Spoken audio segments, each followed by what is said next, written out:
Friends, என்னதான் பார்த்து பார்த்து கால்குலேட் பண்ணி கட் பண்ணாலும் புது புது மெத்தட் யூஸ் பண்ணாலும் ஸ்லீவ் பார்ட்டும் பாடி பார்ட்டும் இந்த மாதிரி உங்களுக்கு மெர்ஜ் ஆக மாட்டேங்குதா? என்ன பண்ணனாலும் யோசிச்சுட்டு இருக்கீங்கன்னா உங்களுக்கான வீடியோ தான் இது. இந்த வீடியோவில் ஸ்லீவ் எப்படி கட் பண்ணணும், கால்குலேஷன் எப்படி யூஸ் பண்ணணும், அது எப்படி அப்ளை பண்ணணும் அப்படிங்கிற மெத்தடை ஃபுல்லாகவே கிளியராக சொல்லியிருக்கேன். ஸோ வீடியோவை ஸ்கிப் பண்ணாமல் பாருங்கள். இப்போ தான் ஃபஸ்ட் டைம் நம்மளுடைய சேனலை பார்க்குறீங்கன்னா ப்ளீஸ் சப்ஸ்கிரைப் பண்ணுங்கள். பக்கத்தில் இருக்கிற பெல் ஐக்கானை கிளிக் பண்ணி ஆல்ங்கிற ஆப்ஷன்ஸை கிளிக் பண்ணுங்கள். அப்போ தான் நான் போடுற ஒவ்வொரு வீடியோஸும் உங்களுக்கு நோட்டிஃபிகேஷனாக வரும். வாங்க வீடியோக்குள்ளே போகலாம். கிளாத்தை 4ஆக ஃபோல்ட் பண்ணி 4 லைன்ஸ் மார்க் பண்ணியிருக்கேன். ஸ்ட்ரைட் பீஸ்க்காக ஒரு லைன், அதிலிருந்து 1 இன்ச் ஃபோல்ட் பண்ணி ஸ்டிச் பண்ணுறதுக்காக அதிலிருந்து 1/2 இன்ச் சீம் அலவன்ஸோட ஸ்லீவோட லென்த் எடுத்து மார்க் பண்ணியிருக்கேன். அதிலிருந்து நடுவில் ஒரு லைன் ட்ரா பண்ணியிருக்கேன். அது எதுக்காகனா கேப் லைன். இந்த கேப் லைனை எப்படி கண்டுபிடிக்கணுங்கிறதுக்கான வீடியோ 2 வீடியோ போஸ்ட் பண்ணியிருக்கேன். நான் ஐகார்ட்லேயும் என் ஸ்க்ரீன்லேயும் கொடுக்குறேன். ஸோ செக் பண்ணி பார்த்துக்கோங்க. ஸ்லீவோட total length 11 inches, cap line பார்த்திங்கன்னா 4.25 இன்ச்சஸ்.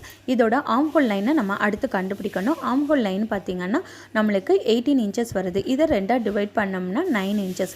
இந்த 9 இன்ச்சஸோட 0.5 இன்ச்சஸை மைனஸ் பண்ணி தான் நம்ம ஆர்ம் ஹோல் ரவுண்டை நம்ம ட்ரா பண்ண போகிறோம். அது ஏன் 0.5 மைனஸ் பண்ணுறோம் அப்படிங்கிறத லாஸ்ட்டில் சொல்கிறேன். ஸோ ஸ்கிப் பண்ணாமல் பாருங்கள். கிடைச்ச 8.5 இன்ச்சஸை நம்ம லென்த்துலேருந்து கேப் லைனில் ட்ரா பண்ணுறோம். சீம் அலவன்ஸ் பார்த்திங்கன்னா 1 இன்ச்சஸ் இல்லைன்னா 1.5 இன்ச்சஸ் உங்களுக்கு எவ்வளோ தேவையோ அவ்வளோ மார்க் பண்ணிக்கோங்க. இப்போ கேப் லைனில் எவ்வளோ வித்து இருக்குன்னு பார்த்துட்டு அதையே லென்த்தில் உள்ள லைன்லையும் மார்க் பண்ணி அதோட மிட் பாயிண்ட்டு கேப் லைனுக்கும் லென்த்துக்கும் உள்ள மிட் பாயிண்ட்டை கண்டுபிடிச்சி அதையுமே மார்க் பண்ணி 2 சைடுமே ஒரு மார்க் பண்ணி லைன் போட்டுக்கோங்க. அடுத்ததாக கேப் லைன்லேருந்து மிட் பாயிண்ட்டை மார்க் பண்ணிக்கோங்க. அந்த மிட் பாயிண்ட்லேருந்து வீடியோவில் காட்டுறது போல் அகைன் ஒரு மிட் பாயிண்ட்டை கண்டுபிடிச்சி மேலே உள்ள லைன்ஸ்லையுமே அதே மாதிரி மார்க் பண்ணிக்கிட்டு இந்த மார்க்கிங் எல்லாமே ஒரு லைன்ஸ் ஃபார்ம் பண்ணிக்கோங்க. இப்போ நம்மளுக்கு ஒரு பெரிய பாக்ஸ் 2 குட்டி பாக்ஸ் கிடைக்கும். இந்த பெரிய பாக்ஸில் ஸ்லாண்டிங்காக ஒரு லைன் போட்டுக்கிட்டு அதிலிருந்து மிட் பாயிண்ட்லேருந்து 0.5 இன்ச்சஸ் கீழே இறக்கி மார்க் பண்ணிக்கோங்க. இப்போ நம்ம இந்த லைன்ஸ் எல்லாம் நம்ம ஜாயின் பண்ண போகிறோம். ஃபர்ஸ்ட்டு வந்து மிடில் இருக்கிற லைன்ஸு பாக்ஸில் போட்ட லைன்ஸையும் ஸ்லீவோட லென்த் லைன்ஸையும் அடுத்ததாக ஆர்ம் ஹோல் லைன்ஸ் மார்க் பண்ணியிருக்கோம்ல ஆர்ம் ஹோலுக்கு அந்த பாயிண்ட்டையும் நம்ம ஜாயின் பண்ணிக்க போகிறோம். இது வந்து ஸ்லீவோட ஃப்ரண்ட்டு. அடுத்ததாக பார்த்திங்கன்னா நம்ம அந்த 0.5 இன்ச்சஸ்க்கு மார்க் பண்ணியிருக்கோம்ல அதுவும் ஸ்லீவ் லென்த்து ப்ளஸ் 8.5 இன்ச்சஸ்க்கு மார்க் பண்ணோம்ல அந்த லைன்ஸையும் நம்ம மார்க் பண்ண போகிறோம். இது வந்து ஸ்லீவோட பேக்கு. அடுத்ததாக நம்ம கீழே ஸ்லீவ் ரவுண்டை வந்து மார்க் பண்ணிக்கலாம் ஸ்லீவோட வித்து. ஸோ அது எவ்வளோ இன்ச்சஸ் இருக்குன்னு அதை பார்த்து மார்க் பண்ணிக்கோங்க. இப்போ நம்ம ஃப்ரண்ட்டு பேக்கு ட்ரா பண்ணியிருக்கோம். அது நம்ம எடுத்த 8.5 இன்ச்சஸ் கரெக்டாக வருதா அப்படிங்கிறத செக் பண்ணிக்குவோம்.